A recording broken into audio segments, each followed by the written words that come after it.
জাকের আলী অফসাইডে খেলতে পারেন না, এই শটগুলো দেখার পর এমন কথা বলা আদৌ কি সম্ভব? ছবি নাকি কথা বলে, জাকেরের ব্যাটও কথা বলছে ছবির মতো করেই। রাতারাতি না হলেও আশরাফুলের অক্লান্ত পরিশ্রমে জাকের অফসাইডে হয়ে উঠছেন বেশ পরিণত। শুধু আশরাফুল নয়, এই দুজনকে দেখুন, টিম ডিরেক্টর আব্দুর রাজ্জাক ও সিনিয়র সহকারী কোচ মোহাম্মদ সালাউদ্দিন। একের পর এক আলোচনা, কখনো দুজন, কখনো তিনজন।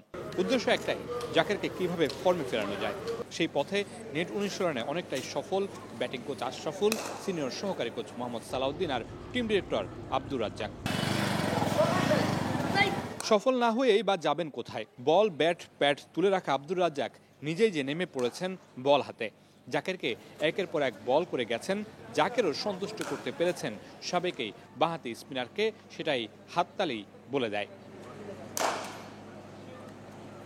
কোচ মোহাম্মদ সালাউদ্দিনও ছিলেন বেশ তৎপর, কখনো বোলিং এন্ড থেকে দেখিয়ে দিয়েছেন, কখনো নেটের পাশে গিয়ে বুঝিয়ে দিয়েছেন, কখনো ফিল্ডার সেট করে খেলতে বলেছেন, আর তাতেই নেটে জাকেরের দেখা মিলেছে এতটা কনফিডেন্ট। খেলেছেন সব দিকে হাত ঘুরিয়ে। আর ব্যাটিং কোচ আশরাফুল যেন শুধু কোচ নয়, হয়ে উঠেছেন মেন্টর, ব্যাটারের মানসিক জগতে ভরসার নাম। জাকেরের কনফিডেন্স ফেরাতে নিজেই বল ছুড়েছেন, ভালো শটে হাততালি দিয়েছেন। শুধু তাই নয়, অনুশীলন শেষে সালাউদ্দিন আর রাজ্জাক আগে বেরিয়ে গেলেও জাকেরের জন্য অপেক্ষা করেছেন আশরাফুল। বের হতে হতে জাকেরকে বুঝিয়েছেন অনুশীলনের সামারি। কাঁধে হাত না দিলেও পাশ থেকে ভরসার বার্তায় যেন দিয়ে গেলেন অ্যাশ।